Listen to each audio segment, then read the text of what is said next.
Magandang hapon sa inyong lahat. Ako nga pala si Jolene Shanti Mejia, 3rd year Bachelor of Elementary of Education. Ang aking ikakwento ay tungkol sa kwentong kay Langdam at kay Titaklo. Ito ay sinulat ni Yusop noong taong February 10, 1934. So, isang araw, si Tipaklong ay taos-pusong kumakanta habang si Langdam naman ay nangongolekta ng mga makahanap.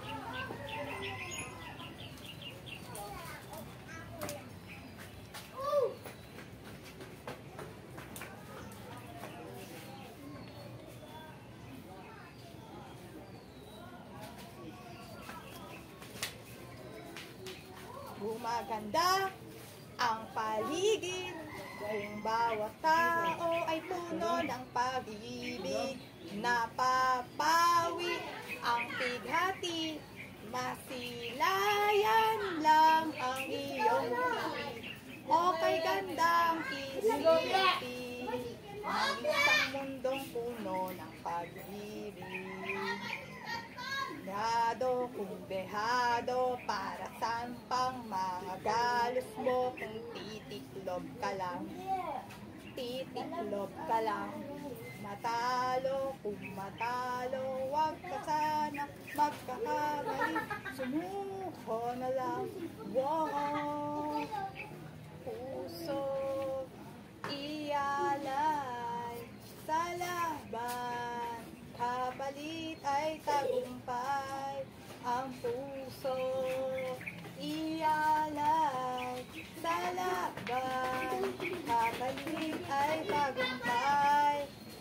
Kamusta ka na kahit wag na sagutin? Di ba nawala ang kitab ng bituin? Sana ganun ka nga pa rin. Cause it's na raining in Manila, hindi ka ba nilalamig? Mahirap bang mag-isa, nanginginig? Sabi na raining in Manila, hindi ka ba nilalamig? Pag wala ang mga tala, madilim ba ang mundo? Kamusta ka na kahit wag na sagutin? Di ba nawala ang kitab ng bituin? Sana ganun ka nga pa rin. Sayong sayaw, laging ikaw. Ikaw, sayong sayaw, laging ikaw. Inaw, halika rito, dito ka lang sa tabi ko. Nanatiling uhaw, uhaw, uhaw. Tawang tanging inspirasyon, at bagtat nandito ka, ako'y liligaya. Dahil sa'yo ako'y manghapang, dahil sa'yo ako'y lalaban, dahil sa'yo ang mamahal na walang katapusan. Dahil sa'yo merong pangarap, pagmamahal ko sa'yo'y tapat. Dahil sa'yo magmamahal na higit pa sa tapat. Gagawin ko lahat para lang sa'yo sinta. Pagkat nandito ka, ako'y liligaya. Ikaw pa rin ang hanap ng pusong ligaw. Ikaw ang patutunguhan at pupuntahan. Pag-ibig mo ang hanap ng pusong ligaw. Mula noon, bukas at kailanman. Suti pa sa loto, may pag-asang manalo. Tulad sa'yo, imposible. Prinsesa ka, ko'y luha. Sa TV lang naman kasi may mangyayari.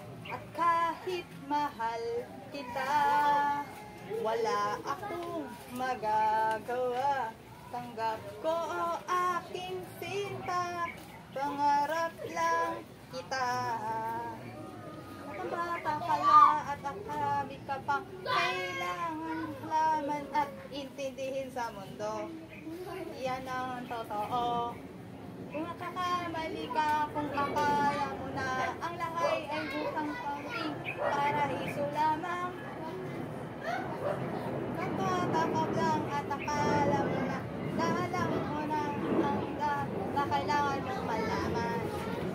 ay sikat niya.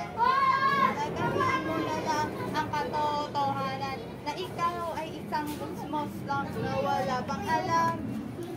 Makinig ka na lang, makinig ka na lang. Ganyan talaga ang buhay. Lagi kang nasasabihan pagkat ikaw ay bata at wala pang nalalaman. Makinig ka sa aking payo pagkat mismos ka lamang at malaman ang aga ang wasto sa kamalian. Ang hari ng dance floor, di nawawala sa usok, di nawawala sa tempo. Mapapugi man o tango, ako ang hari ng dance floor. Kahit sino pa ang rin ako, ako older man o techno, ako ang pipiliin, ako ang pipiliin. Ba't di ka na napakita sa akin? Gabi-gabi na lang bumabalik sa disco at kahit ilang chicks ang lumapit sa akin. Babalik talaga pag ikaw ang kasayaw sa disco. Bota, talon, sisigaw ang pangalan mo. Iisipin lang malaginip lahat ng ito. O bakit ba kailangan pang umalis? Nakiusap mo na huwag ka na lumilis. Lagi mag-usap ka nang ika'y huminto. Huwag mo kong iwan, aayusin natin to. Dali sabihin na ayaw mo na. O pinag-isipan mo ba? Lapit na lapit, ako'y lalapit, layo ng layo. Pagka lumalayo, labo na labo, ika'y malabo, malabo.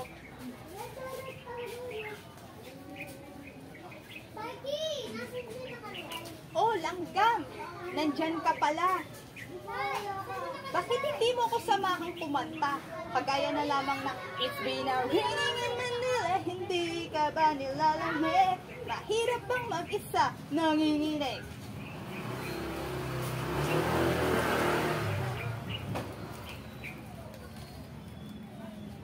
Paumanhin, tipaklong. Hindi kita masasabayan sa iyong pagkanta. Kasi kailangan ko mangolekta ng pagkain para sa darating na ulan may makukuha kaming pagkain. Kailangan ko sila tulungan yung mga kasama ko.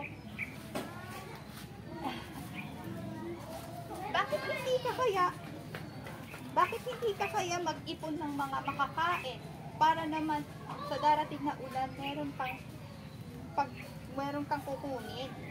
Kagaya na lamang ng tinapay, gulay, coconut juice.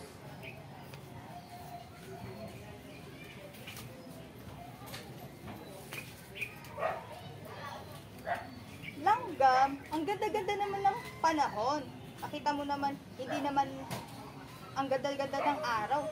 Hindi naman bukang uulan eh. So, dumating ang malakas na pag-ulan.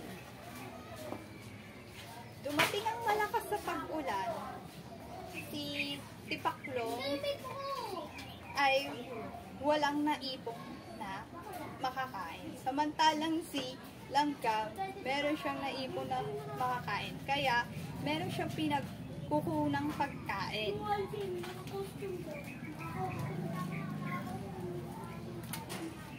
Naku, nakakagutom. Bakit kasi hindi ako sumunod kay Langgam? Dapat pala sinunod ko si Langgam. Eh di sana hindi ako nagugutom.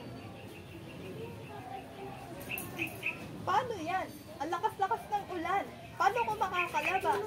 Kamusta na kaya ang buhay ni Langgam? Siguro marami siyang makakain.